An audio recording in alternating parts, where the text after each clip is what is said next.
And then I want to talk about for FY 25-26, the recurring meetings with Travis County Appraisal District.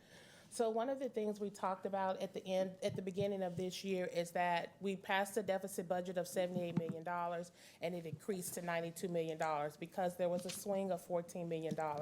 TCAT had told us that our property value growth would be at 6%, and then they ended up coming in at 1%. And so that was a $14 million swing. So Katrina, I think, I don't want to stop you, but I think it's really important everybody understand when we get that information.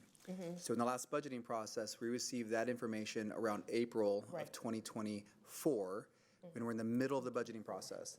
The budget is adopted in June of 2020, 2024, and then we get final numbers August 1 or July 30th. Late July, August. And so so the 6% swing, which had a huge impact, occurred after the budget had already been approved, and the best information we had prior to that was 6% growth ended up being 0.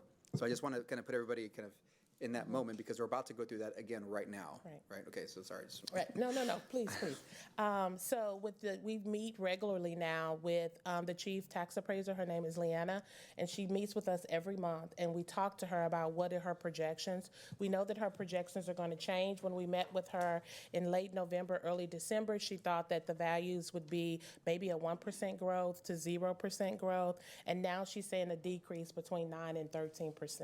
And I want to be really clear that these are her projections, but we have to start planning our budget on these projections, right? So the numbers can change, but these are her projections as of, I believe, maybe a week or two ago.